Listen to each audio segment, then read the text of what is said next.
আমাকে সাংবাদিক প্রশ্ন করছে, হুজুর আপনাকে নারীদের অধিকার চান না? আমি তো অগ্রাধিকার চাই। শুধু সমান অধিকার না, কি অধিকার চাই? কি অধিকার? আচ্ছা বলেন তো, একটা সিট বাসের মধ্যে কয়টা সিট? একা বোঝো ভালো, নারীরা বোঝেও না সমস্যা। আমরা অনেকেই বুঝি না। বাসের মধ্যে কয়টা সিট? একজন পুরুষ একজন মহিলা। যদি সমান অধিকার হয় তাহলে কি হবে? যদি ছেলে হয় তো মারামারি করে প্রথম নিজে বসবে, তোর অধিকার দেখি কেনা মারামারি দিয়েছে। কিন্তু অগ্রাধিকার মানে কথা পায় না।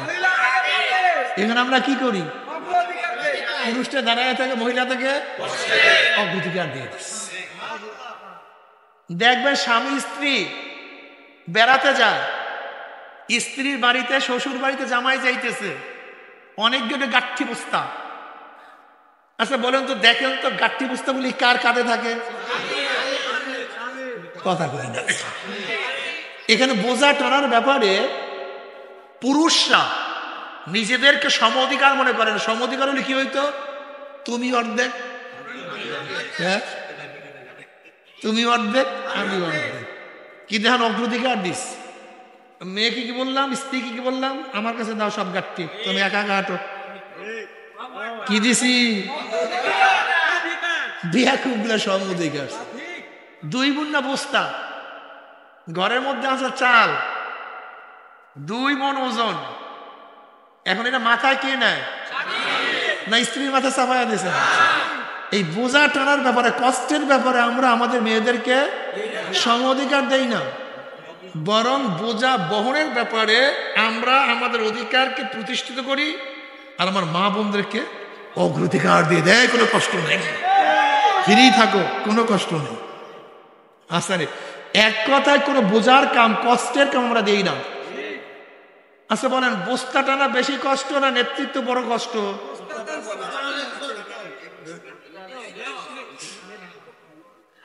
বলেন তো, নেতৃত্ব বেশি কষ্ট না বস্তা টানা বড় কষ্ট? এর জন্য ইসলাম বলতেছে তোমাকে কষ্ট দেয়া যাবে না, তুমি কষ্ট নিও না, তুমি এত পারবা না, তোমার দরকার নেই এত কষ্ট নেই। হ্যাঁ, এত কষ্ট নেওয়ার দরকারটা কি? এর জন্য ইসলাম কোনো জায়গায় বোঝা টানার ব্যাপারে, ভারী জিনিস বহন করার ব্যাপারে আমরা কি করি? আমরা স্ত্রীদেরকে বলি, মেয়েদেরকে বলি তুমি ঘরের রানী। বেগম মানে কি জানেন? বেগম স্ত্রী কি বলা হয়? বেগম মানে যার কোনো টেনশন নেই, চিন্তা নেই। বেগম, বেগম মানে কোনো টেনশন তোমার, খাওয়ার টেনশন, পড়াবার টেনশন, ঔষধ কেনার টেনশন, সংসার করার টেনশন, যত মানে ঝামেলার টেনশন, বেগম তোমার কোনো টেনশন নেই, সব আমার মতো। তুমি নিশ্চিন্ত রানী, শাহেনশাহ। বানাইছে আল্লাহ স্ত্রীদেরকে রানী, আর তুমি হইতেছে রাস্তার গোলাম, ঠাকুর কোথাকার। আপনি জানেন মহিলাদেরকে ইসলাম কত হাই কোয়ালিটির সম্মান দান করছে? বাবা পুরুষ, সে আমার বাবা, মা মহিলা, সে আমার মা। ঔষধ একটা, ওই ঔষধ বাবারও খাওয়ার দরকার, মারও খাওয়ার দরকার। যদি বাবাকেও না খাওয়াই সে মারা যাবে, মাকে না খাওয়াইলেও। ঔষধ কয়টা? ইসলাম কি বলে? কাকে খাও? বাবাকে। অগ্রাধিকার এখানে মাকে আগে। এই ফিয়াকুগুলি বুঝিয়ে নি ইসলাম কাকে বলা। 2টা ঔষধ যদি 2 জনের দরকার হয়, প্রয়োজন হয়, সেখানে যদি বাবাও না খাইলে মারা যাবে, মা না খাইলেও, সেখানে কাকে খাওয়াতে হবে? এখানে বাবাকে অগ্রাধিকার দেওয়া যাবে না, মাকে অগ্রাধিকার দিয়ে দিস। আমরা প্রত্যেক মহিলাকে এবং প্রত্যেক পুরুষকে ন্যায্য অধিকার দিতে চাই। কি অধিকার? বুঝেন তো, সম অধিকার, ন্যায্য অধিকার, অগ্রাধিকার। তার ন্যায্য অধিকার যদি প্রতিষ্ঠিত হয়, সব জায়গায় কাজ শেষ। ন্যায্য অধিকার, আমার স্ত্রীও মেয়ে, আমার মেয়েও মেয়ে, আমার ফুফিও, আমার বোনও, আমার মাও, এখন সম করবেন কিভাবে? কত সম করবা কিভাবে? এর লেভেলটাকে সমান করবেন কিভাবে? হ্যাঁ, এখন কি করতে হবে? কথা বলেন।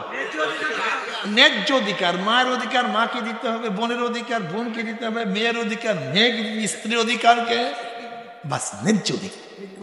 কি দরকার আছে কি নেই? আসলে সমস্যাটা কি, আমাদের দেশে কুলাঙ্গা অসভ্য, যেরকম একজন গাঁজা খোর চায় একটা গাঁজা খোর বারুদ, একটা মদ খোর চায় একটা মদ খোর, একটা চোর চায় আমার সাথী আর একজন বেশি হোক, নাকি ভাই ভুল বললাম নাকি? হ্যাঁ ঠিক, কুলাঙ্গাররাও চায় কুলাঙ্গাররা বারুদ, কুলাঙ্গাররাও চায় কুলাঙ্গাররা বারুদ। আর আমরা যারা ইসলাম অনুযায়ী চলতে চাই আমরাও চাই কুলাঙ্গাররা কমুক, বাড়তে দেওয়া যায় না, ধ্বংস করে ফেলবে।